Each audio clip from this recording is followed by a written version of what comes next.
Muito boa tarde a todos. O Chega soube, como no país todo, esta madrugada, da demissão da Sra. Ministra da Saúde e das circunstâncias que teriam levado a essa demissão. Esta era uma situação absolutamente evitável, não fosse a degradação permanente, consecutiva, a que o Chega chamou a atenção dos serviços de saúde, dos cuidados de saúde e da situação política da própria Ministra da Saúde. Eu queria recordar que foi o Chega que apresentou no Parlamento uma moção de censura com o objetivo de demitir a Ministra da Saúde. O Chega foi o único partido a votar, há poucas semanas atrás, essa moção de censura favoravelmente. Quando pedimos a demissão da Sra. Ministra da Saúde, porque já não havia objetivamente condições que continuasse à frente do Ministério, uns viraram-nos as costas, outros brincaram e o Governo fingiu que não ouviu. Pior, a oposição à direita deixou-nos sozinhos. Fomos os únicos a pedir a demissão da Ministra da Saúde. Aquilo que ia ser resolvido na segunda-feira seguinte, na semana seguinte, nunca foi resolvido. Os serviços continuaram a encerrar, as maternidades e os serviços de obstetrícia continuaram nas suas urgências a estar encerrados, as demissões continuaram-se a suceder em vários hospitais do país inteiro. Só o Chega acreditou que este dia ia chegar e os outros entendiam que não o deviam pedir nem fazer. Ao contrário do que disse o Governo, ao longo das últimas semanas a situação não melhorou, agravou-se.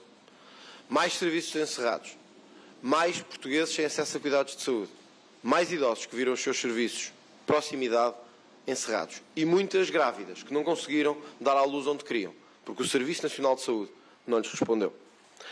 Nós vivemos num mito ao longo dos últimos 2 anos.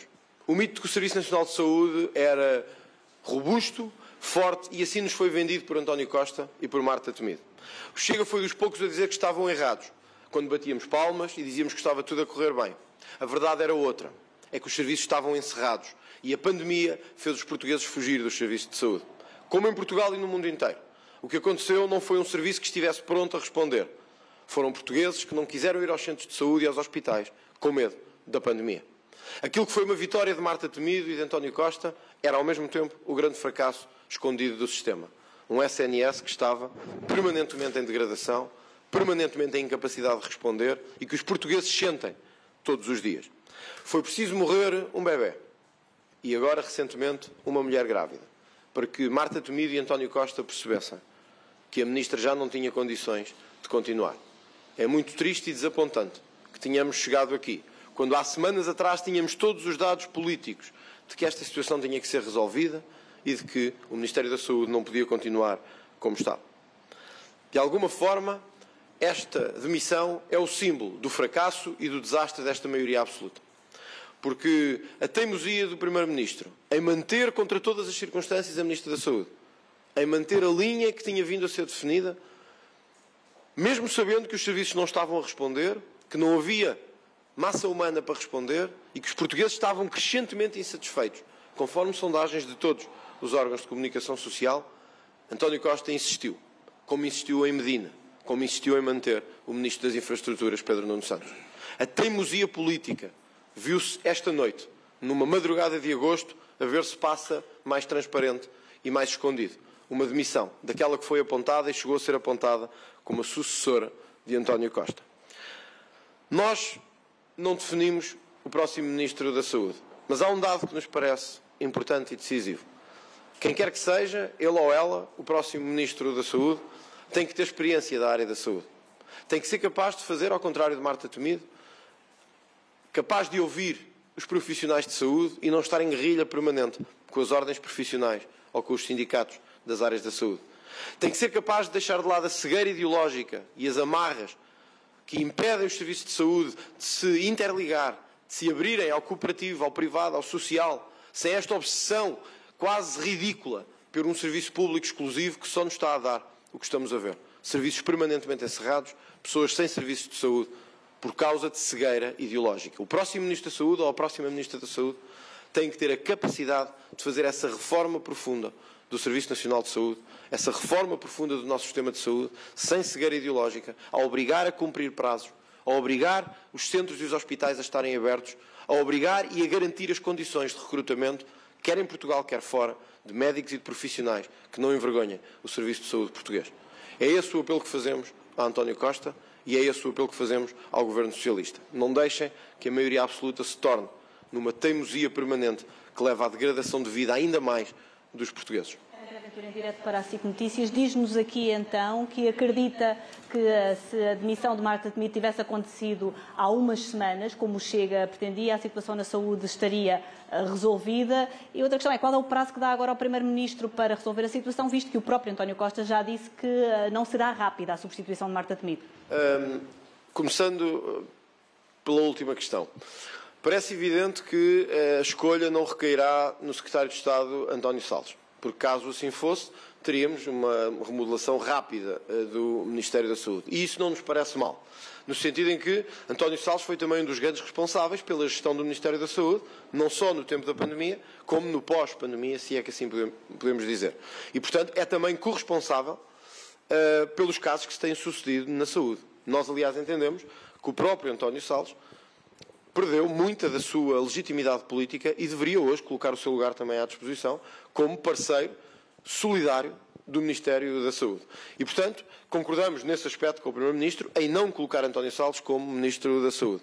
A remodelação não pode demorar muito tempo. É evidente que não é a Ministra da Saúde que vai abrir os hospitais, ou que vai abrir os centros de saúde, ou que vai resolver o problema das urgências da obstetrícia.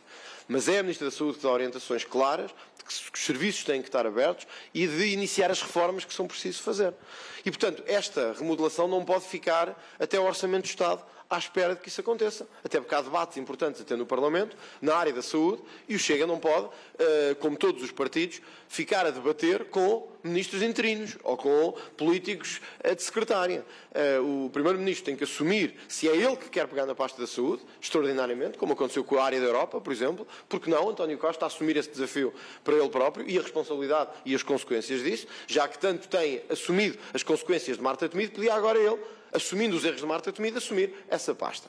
Caso não o faça, que escolha, como disse, um profissional com experiência na área da saúde, com capacidade de diálogo e de abertura para as ordens profissionais, para os sindicatos, para os médicos, para os enfermeiros, para todos os profissionais de saúde. E que, sobretudo, não tenha cegueira nem palas ideológicas. Que seja capaz de fazer as reformas que o sistema de saúde precisa de fazer.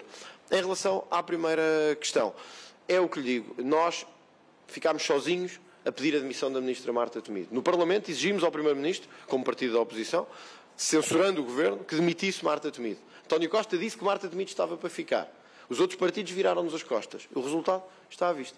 Umas semanas depois, como disse, numa madrugada de agosto, a ver se a coisa fica mais escondida. A Ministra demite-se. Aliás, eu não queria deixar isto em claro.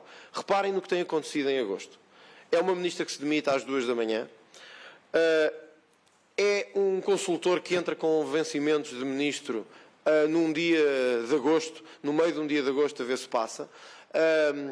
É uma série de normas, como a de retirar a Polícia Judiciária do controle das informações internacionais em agosto também. Isto tem um nome. Chama-se fraude política. É o que este Governo está a fazer com António Costa. É fraude política, a ver se passa, a ver se os portugueses estão de férias e se não acompanham isto. É miserável e António Costa tem que responder por isto e espero que o faça brevemente.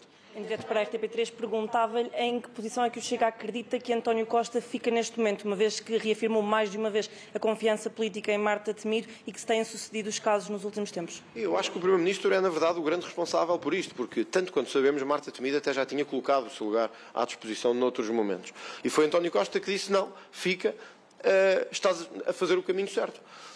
Ficou evidente que não, e foi preciso morrer mais uma pessoa para que se perceba que o caminho não estava a ser correto.